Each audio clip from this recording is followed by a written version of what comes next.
Hi 11s and 12s, this is the second video in our DNA profiling PowerPoint. In this video we're looking specifically at PCR, the polymerase chain reaction.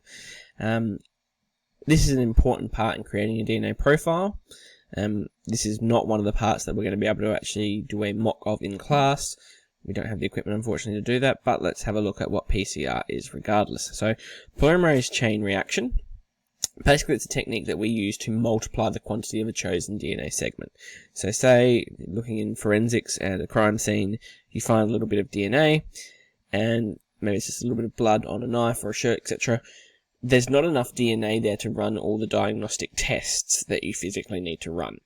So what we do at that point is we carry out PCR to greatly increase the amount of DNA that we can use to carry out the DNA analysis. So common uses, as I've just sort of suggested, of PCR is forensics, so we can amplify how much information we physically have there, so we can identify and eliminate various individuals. It allows us just that larger quantity to do more testing with. Gene therapy. PCR is also used in gene therapy. We use it to synthesize large quantities of specific genes so that we can use them in gene therapy. One of the other most common uses of PCR is actually evolution. So we often will amplify the DNA so that we can determine the evolutionary relationship between different species. And we don't need to keep taking samples from them, just take that one sample and amplify it so that we can compare it against other species and find out how far away they've evolved from each other, etc., things like that. In order to physically carry out PCR, there's a number of things that you need. So the first thing is target DNA. So this is basically the DNA that you want to analyze. You need something called primers, which are short sequences of nucleotides. They're chemically created basically to bond with the target DNA as a template. You need something called DNA nucleotides. Now we're going to shorten that to DNTPs, and we'll talk about why in the next couple of slides. We add these DNTPs to add basically to help synthesize the new DNA strands, and then we can use those again as a new DNA template. We also need DNA polymerase.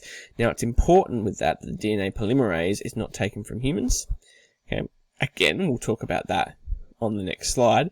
But the reason for that is it can add the DNA nucleotides to the complementary bases of the template strand, creating those new strands of DNA.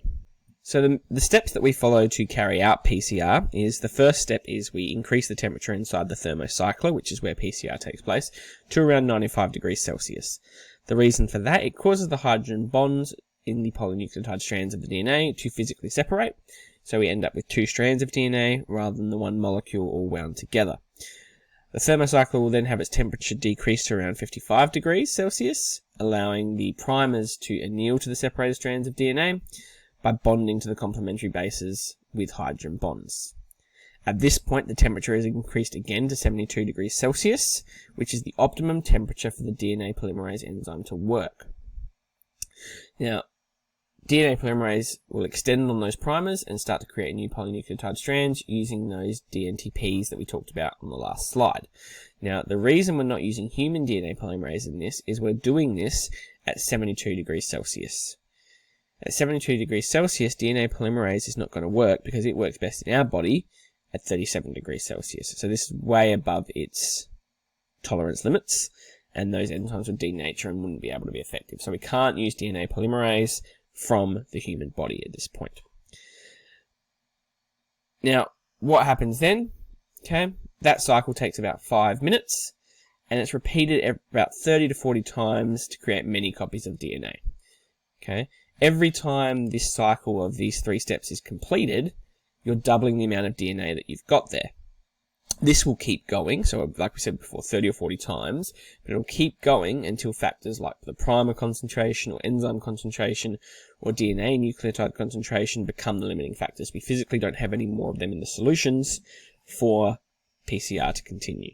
So generally that's around 30 or 40 times. They might do it again after that once they've restocked how much they have there, but generally 30 to 40 times. Now, PCR is carried out in something called a thermocycler, which we've got a picture of over here. Basically, what a thermocycler is, it allows for multiple different test tubes to be in there at once. Okay, that gives us just that rapid amplification of target DNA molecules in that lab setting. The how fast PCR occurs and how many times we can multiply the DNA, really useful for medical diagnosis. So we can amplify DNA taken from, for example, human stool. And then we can test for pathogenic bacteria with multiple different samples of it because we're amplifying it at such a high pace.